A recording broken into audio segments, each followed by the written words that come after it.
दोस्तों, आप सभी का जेके कंपटीशन सेंटर में हार्दिक स्वागत है। आइए दोस्तों, आज के करंट अफेयर्स को आपके सामने लेकर आते हैं। आज के करंट अफेयर्स में बहुत ही महत्वपूर्ण जानकारियां हैं और कंपटीशन के हिसाब से छांट कर रखी गई हैं। एक एक प्रश्न को बड़ी गंभीरता से समझा गया है, लिया गया है, सोचा गया है। अतः आप सभी से निवेदन है, आग्रह है कि किसी ने पुराने वीडियो यदि नहीं देखे हैं तो पहले इस वीडियो को समझने से पहले पुरानी वीडियो को देख लें, पुरानी वीडियो को समझ लें, क्योंकि पुरानी वीडियो में बहुत ही गंभीरता पूर्वक हर प्रश्न से संबंधित जो 10-10, 12-12 प्रश्न बन रहे हैं उनके बारे में बताया गया है, उनके बारे में समझाया गया है, उनके बारे में ध्यानपूर्वक अध्ययन कराया गया है। इसीलिए सभी बच्चों से निवेदन है, सभी साथियों से निवेदन है, सभी बहन बेटियों से निवेदन है कि वो पहले पुराने वीडियो को देखें, उसके बाद में इस वीडियो को देखें, ताकि उन्हें सारी बातें अच्छी तरीके से समझ में आ सकें। आइए आज का पहला प्रश्न शुरू करते हैं। पहला प्रश्न है, दोस्त फॉर लाइफ का संबंध किससे है? इसका सही उत्तर है शिक्षा से। आइए, ये फ्रेंड्स ऑफ लाइफ ये है। इधर एक पुरुष है, हाथ में एक कुत्ता है, इधर पर ये शेर है, इधर ये गीदड़ है, इधर दूसरे अन्य प्राणी हैं। आइए, इस योजना का जो उद्देश्य है वो है क्या, ये समझने की बात है। इस चित्र में भी ये दिखाया गया है कि दोस्ती का क्या महत्व है, दोस्ती का मानसिक प्रभाव क्या पड़ता है, शारीरिक प्रभाव क्या पड़ता है, मनोवैज्ञानिक प्रभाव क्या पड़ता है, सामाजिक प्रभाव क्या पड़ता है, इसके बारे में ये समझाया गया है। आइए, इस योजना का उद्देश्य क्या है। उद्देश्य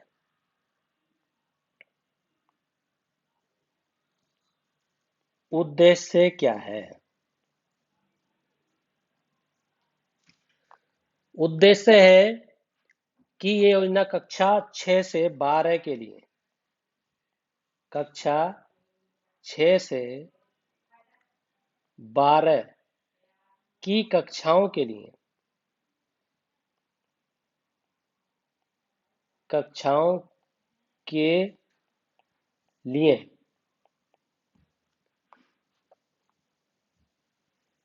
मनोवैज्ञानिक परामर्श देना,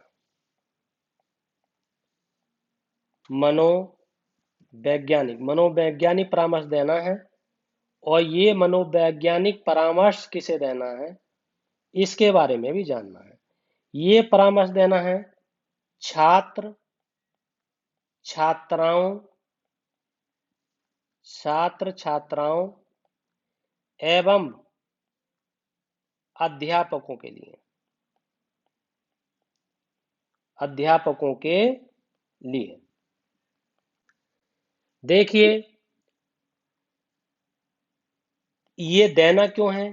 क्योंकि जो छात्र छात्राएं पढ़ते हैं उन्हें मानसिक स्वास्थ्य पर नकारात्मक प्रभाव न पड़े, मानसिक स्वास्थ्य पर मानसिक स्वास्थ्य पर नकारात्मक प्रभाव न पड़े, नकारात्मक प्रभाव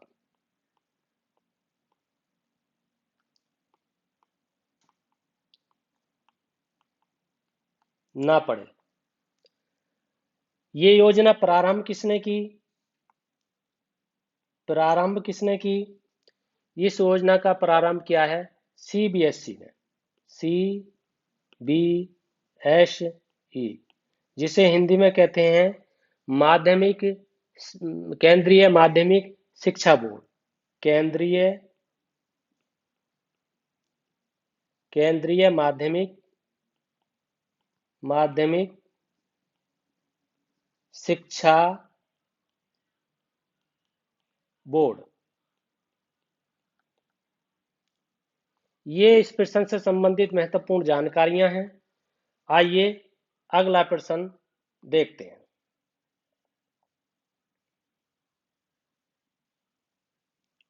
अगला प्रश्न है, माउंट एवरेस्ट पर 25वीं बार किसने चढ़ाई की? इसका सही उत्तर है कामी रीता। कामी रीता। ये माउंट एवरेस्ट है, बर्फ पड़ रही है, बहुत ऊंची ऊंची पहाड़ियां हैं, बहुत ऊंची ऊंची पहाड़ियां हैं, बर्फ से पूरा क्षेत्रफल घिरा हुआ है। ये सब आप चित्र के माध्यम से देख सकते हैं, क्योंकि चित्र के माध्यम से सीखना आसान होता है, चित्र के माध्यम से सीखना सरल होता है, चित्र के माध्यम से बातें बहुत दिनों तक याद रहती हैं, चित्र के माध्यम से की गई पढ़ाई जब परीक्षा कक्ष में जाते हैं तो रिकॉल हो जाती है, चित्र के माध्यम से 2-4 प्रश्न ज्यादा होते हैं, जिससे कि बच्चों का भविष्य, साथियों का भविष्य, दोस्तों का भविष्य सुधरता है। आइए, इसका सही उत्तर है कामिरीता। कामिरीता। अब आपको इस प्रश्न से संबंधित जितनी भी अन्य जानकारियां हैं जो परीक्षा कक्ष में आपको काम आएंगी, उन्हें जानते हैं। पहली बार चढ़ाई कब हुई? पहली बार चढ़ाई कब की?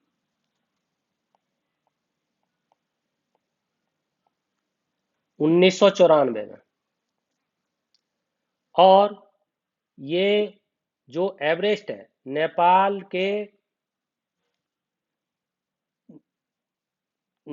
और तिब्बत के क्षेत्र में ये पड़ता है।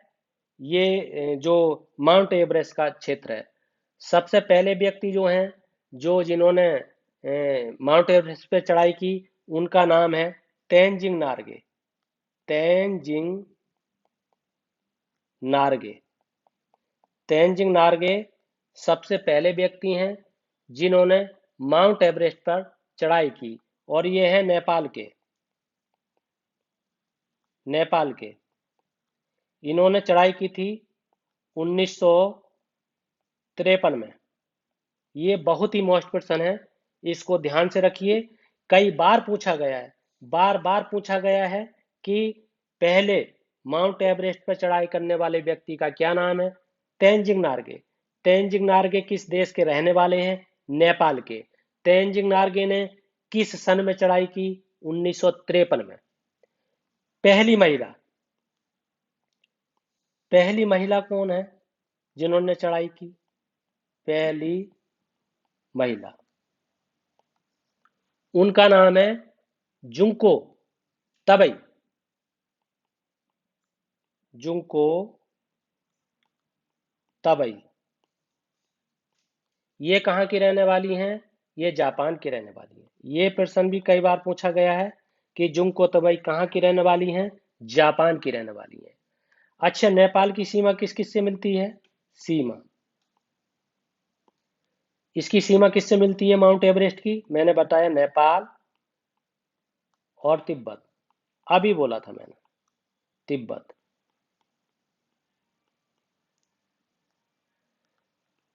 और इससे प्रश्न क्या है? ऊंचाई कितनी है इसकी? ऊंचाई बहुत बार आता है। माउंट एवरेस्ट की ऊंचाई 8,848.86 मीटर, ये इसकी ऊंचाई है। फीट में कितनी ऊंचाई है? फीट कितनी है? फीट है आपके 29,028 ये फीट है। और इससे जरूरी क्या क्या प्रश्न हो सकते हैं, ये भी देखने की बात है। अच्छा, भारत की सबसे ऊंची चोटी कौन सी है? भारत की सबसे ऊंची चोटी का नाम है गार्डविन आस्टिन। Godwin Austen. और गार्डविन आस्टिन को K2 भी कहते हैं। ये भारत की पहली नंबर की चोटी है। दूसरी नंबर की चोटी कौन सी है? उसका नाम है कंचनजंगा। कंचनजंगा।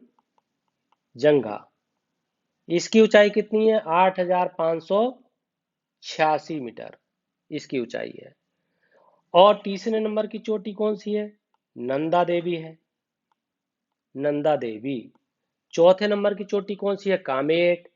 पांचवें नंबर की साल्टेरो, छठी नंबर की ससेर। ये सारी चोटियां हैं। इसको आप ध्यानपूर्वक देखिए, इसको बारंबार लिखिए। इससे पहली बारी वीडियो में मैंने बहुत ही समझाया है, बहुत सी जानकारियां दी गई हैं, बहुत सी बातें आई हैं। इसलिए जिन बच्चों ने, जिन साथियों ने, जिन दोस्तों ने पहली वीडियो नहीं देखी है, तो वो पहली वीडियो देखें।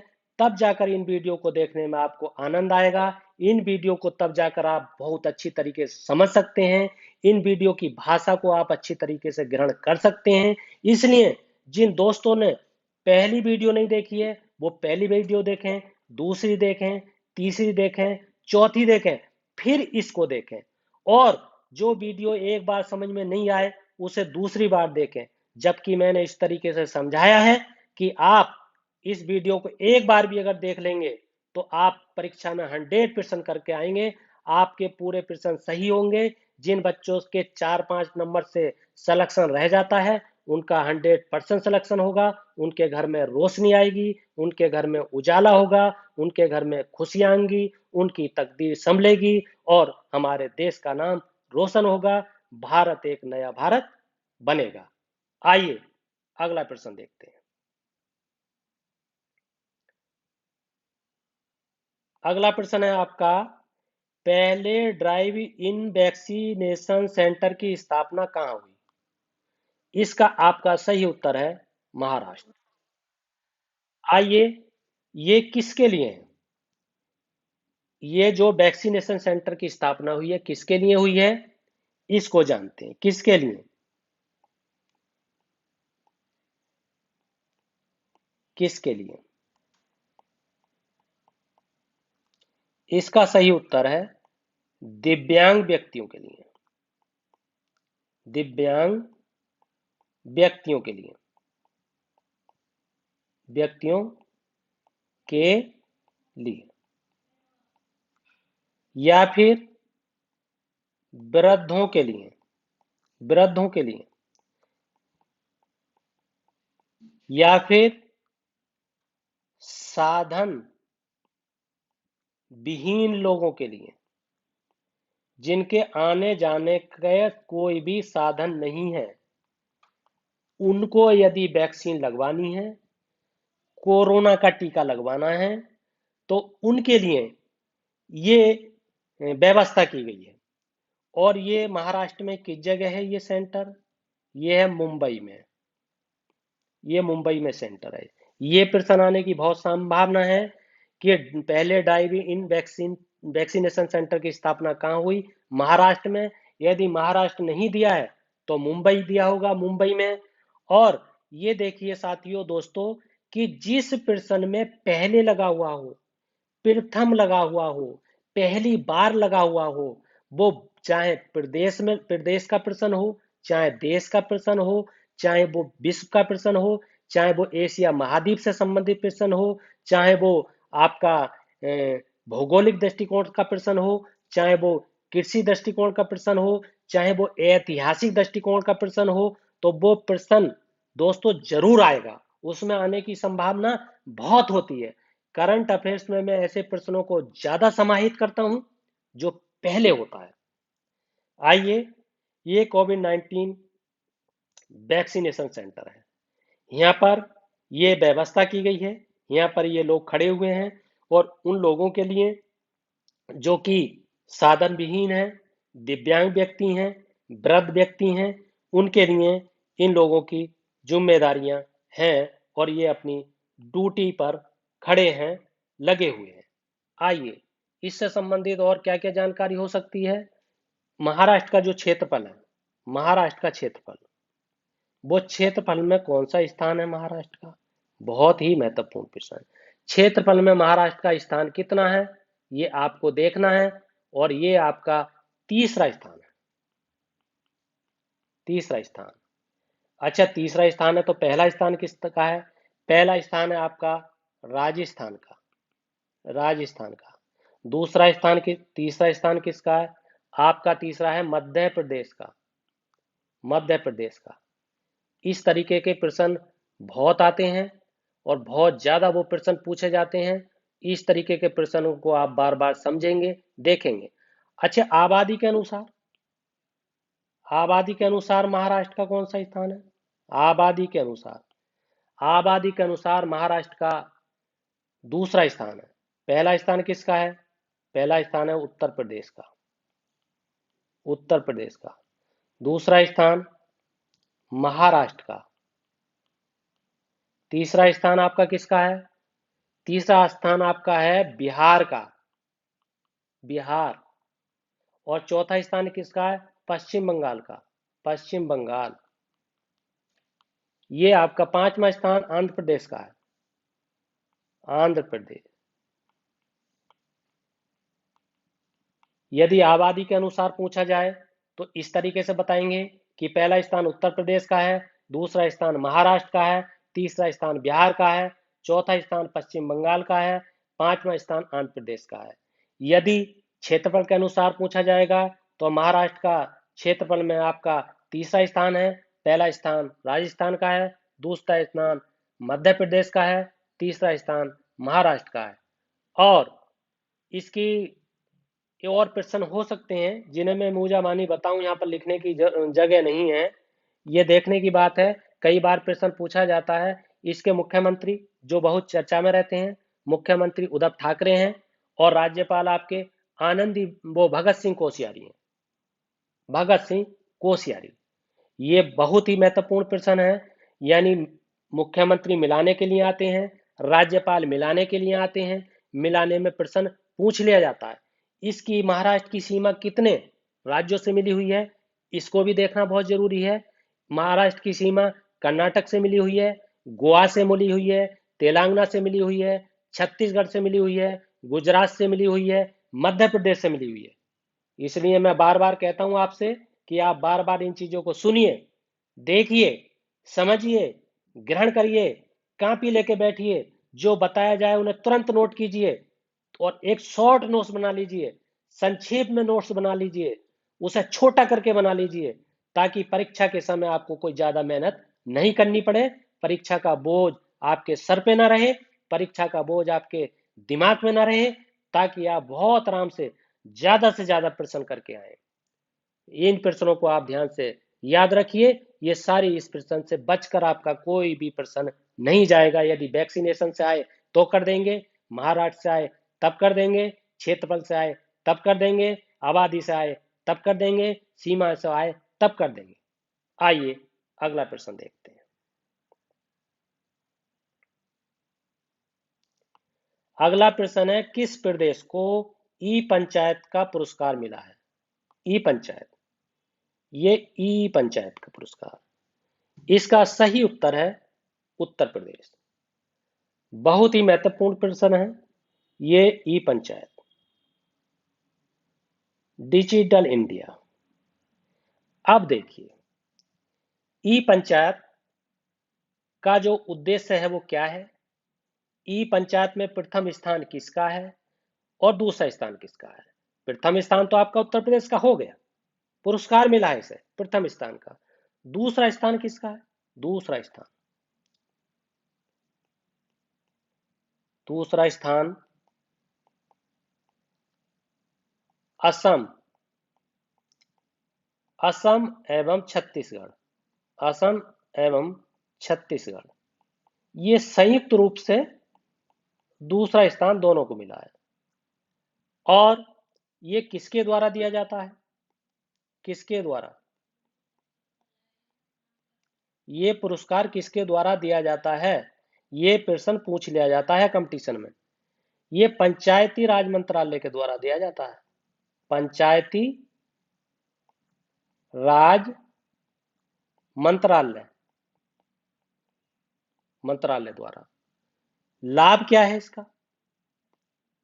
लाभ, लाभ क्या है इसका? लाभ क्या है? ई शासन में मदद, ई शासन में मदद। बहुत तरीके के इसकी मदद हो सकती है।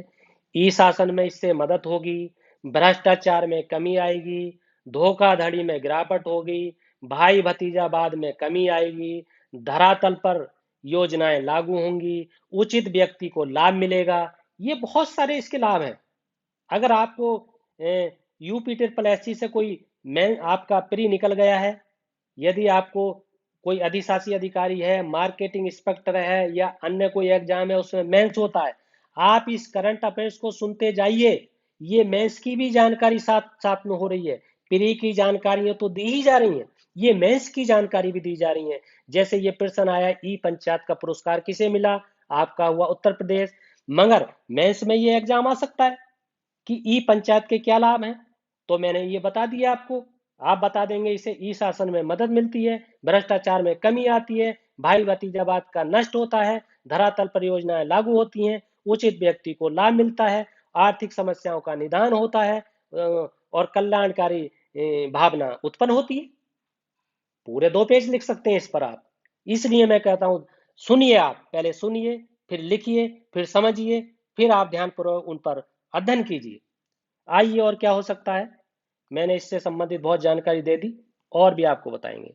जनसंख्या में कौन सा स्थान, जनसंख्या में कौन सा स्थान है, किसका, उत्तर प्रदेश का प्रथम स्थान है, प्रथम स्थान।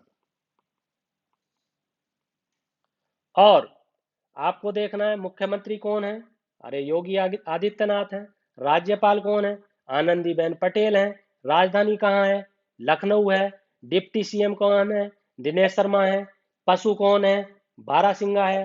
पक्षी कौन है, सारस है। उत्तर प्रदेश की स्थापना कब हुई, 24 जनवरी 1950 को। उत्तर प्रदेश का उच्च न्यायालय कब बना, 1866 को। मैंने बहुत सारा बता रखा है। पहली वीडियो आप देखेंगे तो उत्तर प्रदेश को ऐसे रटा दिया है उसमें, और ऐसा रटा दूंगा अगर आप पूरी तरीके से जेके कंपटीशन सेंटर से जुड़े रहेंगे, तो विश्वास कीजिए कि आप 100% करके आएंगे करंट में। आपका सिलेक्शन तो होगा ही, मगर आपको मेरे विश्वास के साथ साथ मेरे विश्वास से अपना विश्वास जोड़ना होगा। आपको उत्तर प्रदेश का कोई प्रश्न छूट ही नहीं सकता। उत्तर प्रदेश ऐसे रटा दूंगा, ऐसे समझा दूंगा, ऐसे बता दूंगा, ऐसे ध्यान करा दूंगा, इतनी मदद करा दूंगा कि आपसे अगर नींद में भी पूछा जाए तो उत्तर प्रदेश का कोई भी प्रश्न नहीं छोड़ सकते आप। आइए अगला प्रश्न देखते हैं। अगला और अंतिम प्रश्न, नॉस्कॉम की पहली महिला चेयरपर्सन कौन बनी है। इसका आपका सही उत्तर है रेखा मेनन। ये रेखा मेनन है। सारे बाल इनके सफेद हो गए हैं, मगर फिर भी इनका दिमाग इतनी तेज काम करता है कि बहुत ज्यादा। चित्र को इसको देख लीजिए, समझ लीजिए, इनका नाम रेखा मेनन है। ये प्रश्न इसलिए महत्वपूर्ण है, ये भारत की पहली महिला बनी है। आज तक कोई भी नॉस्कॉम की महिला नहीं बनी, पहली महिला बनी है। और मैंने आपको बता दिया, पहली महिला हो, पहला व्यक्ति हो, पहला उद्योग हो, पहला बैंक हो, पहला रेलगाड़ी हो, पहली जो भी होगी वो बहुत ही महत्वपूर्ण होगी, और परीक्षा के दृष्टिकोण से बहुत ही महत्वपूर्ण होगी। इसकी स्थापना कब हुई, स्थापना, नॉस्कॉम की स्थापना स्थापना हुई आपकी 1988 में। ये सरकारी व्यापार संघ है और गैर लाभकारी है। ये गैर लाभकारी है।